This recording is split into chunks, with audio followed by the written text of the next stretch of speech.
સોનપુર નામનું એક ગામ હતું, જે ગામમાં બે ખેડૂત ભાઈ રહેતા હતા. મોટા ભાઈનું નામ વીરપાલ અને નાના ભાઈનું નામ શ્યામપાલ હતું. બંનેના લગ્ન થઈ ગયા હતા. બંને અલગ અલગ ઘરમાં રહેતા હતા. બંને અલગ અલગ ખેતી કરતા હતા. શ્યામપાલ મહેનતુ હતો અને મોટો ભાઈ લાલચુ અને કપટી હતો. તે મહેનત કરવાનું તો વિચારતો હતો જ નહીં અને વગર મહેનતે પૈસા કમાવાનું વિચારતો હતો.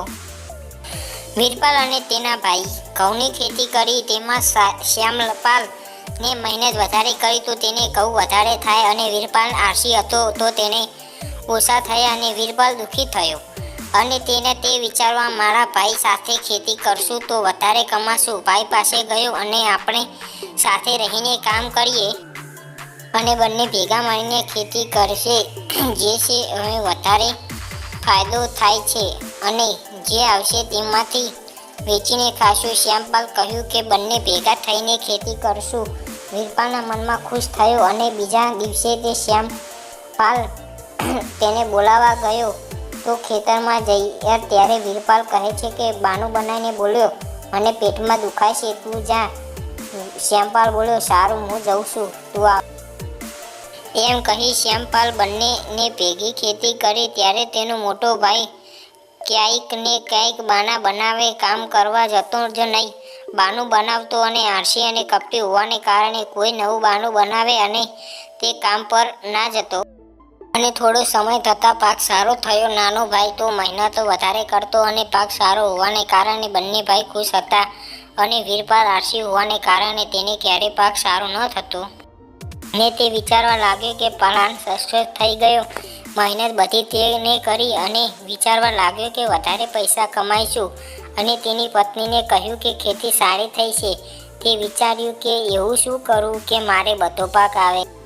તેની પત્ની ચાલાક હતી અને કહેવા લાગી કે શ્યામપાલ સસુરાલ જવાનો હતો તો તેને કહો તે જાય, પછી આપણે બધો માલ ચોરી લઈશું અને ગામોમાં ભાઈ રહે છે તો તેને ઘરે મૂકીશ અને શ્યામપાલને આવીને જોશે તો આપણું ઘર પૂરું બતાવીશું. થોડી વાર પછી શ્યામપાલ જોડે જઈને પૂછે છે કે ભાઈ, તારે સાસરે જવાનું તો જતાઓ અને કાલે આપણે ભેગા મળીને પાક લઈશું. શ્યામપાલ મોટા ભાઈની રજા લઈ અને સાસરે ગયો અને ત્યારે રાત્રે વીરપાલ પાકની ચોરી કરી અને પોતાના ગામમાં તેના સારાના ઘરેમાં મૂકી અને તારું મારી દીધું.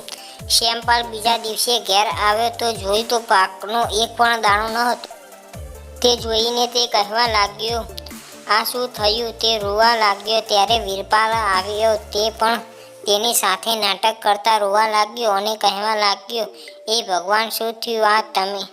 તેમ તે એક્ટિંગ કરવા લાગ્યો અને શ્યામપાલ રોતા રોતા કહેવા લાગ્યો, મારી સારી મહેનત બેકાર ગઈ, હવે હું શું કરીશ?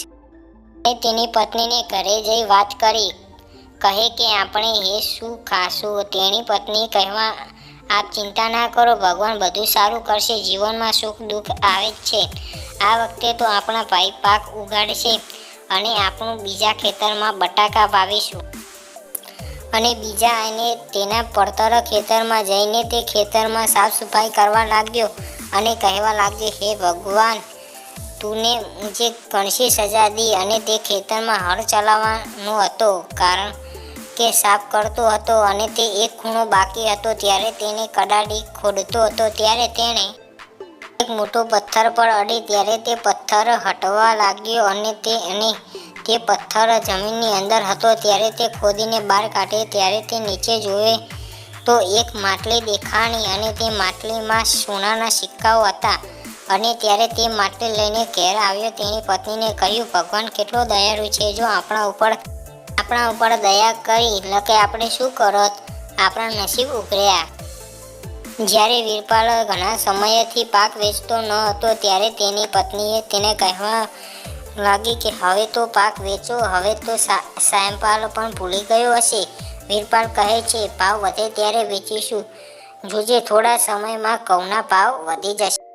થોડા ટાઈમમાં ભાવ વધવા લાગ્યો. ત્યારે વીરપાલ તેના સારાના ઘરે પાક લેવા જાય. ત્યારે તેના સારાએ કહ્યું, પાક બહાર કાઢ, ભાવમાં મદદ કર. ને ત્યારે ખાટલામાંથી ઊભો થઈને ચાવી ખોરવા જાય છે. વીરપાલે બોલ્યો, તે પાકની દેખરેખ રાખી નથી. ત્યારે તે કહે છે, જીજાજી, પાક મૂક્યો એના બીજા દિવસે જ ચાવી ખોવાઈ. ઘણા ટાઈમ સુધી ચાવી જ મળી ત્યારે પથ્થર છે તારું તોડ્યું. જ્યારે અંદર જોયું ત્યારે ઉંદરના ઘણા બધા હતા અને અંદર એક પણ ઘઉંનો દાણો ન હતો. બધો પાક ઉંદર ખાઈ ગયા હતા.